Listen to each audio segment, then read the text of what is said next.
Người phụ nữ để tồn tại, một mình thách thức cả nhà chồng, không chỉ nhốt mẹ chồng vào phòng tối, còn công khai vạch trần chuyện bê bối của anh cả và em dâu. Có chuyện này hay không, tự anh biết rõ. Lão Tam ngu như cục đá, bị đội mũ xanh mấy năm mà chẳng phát hiện ra. Tôi thấy cô điên rồi, có bệnh.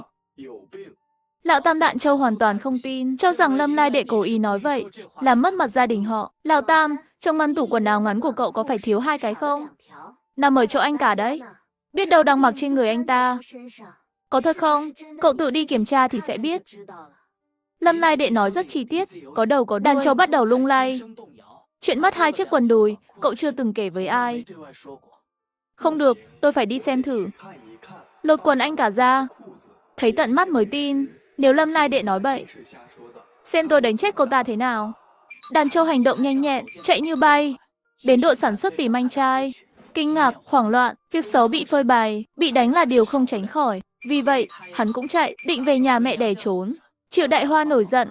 Rốt cuộc chuyện gì đang xảy ra? Sao lại liên quan đến anh cả và nhà lão Tam? Trời ơi, không lẽ chuyện này là thật sao? Khó trách anh cả luôn đối xử dịu dàng với vợ lão Tam. Hóa ra giữa hai người có vấn đề. Ôi trời, nếu đây là sự thật, sau này hai anh em làm sao sống chung đây? Im miệng, ai đang nói bậy? Ta sẽ rách miệng kẻ đó.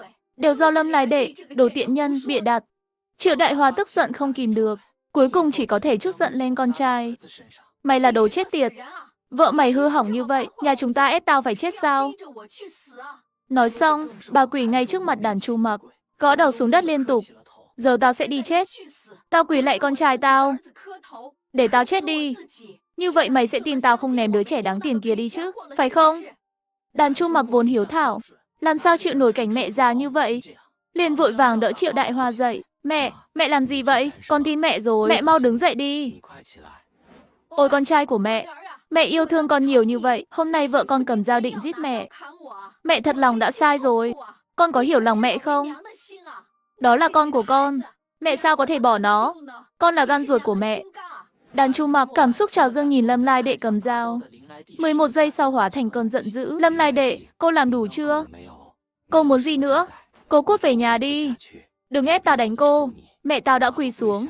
Sắp chết đến nơi rồi. Cô còn muốn gì nữa? Việc ăn trộm và vứt bỏ trẻ em là phạm pháp. Tao sẽ báo công an bắt mẹ mày. Đây là yêu cầu của tao. Đàn Chu Mặc, mày không còn là chồng của Lâm Lai Đệ nữa. Không còn là cha của con tao. Tao coi như mày đã chết. Nếu mày còn giúp bố mẹ mày bắt nạt tao, tao không chỉ coi mày đã chết, tao sẽ tự tay chém mày. Lai Đệ, đứa trẻ giờ không sao rồi, thôi bỏ qua đi, xem ra mọi chuyện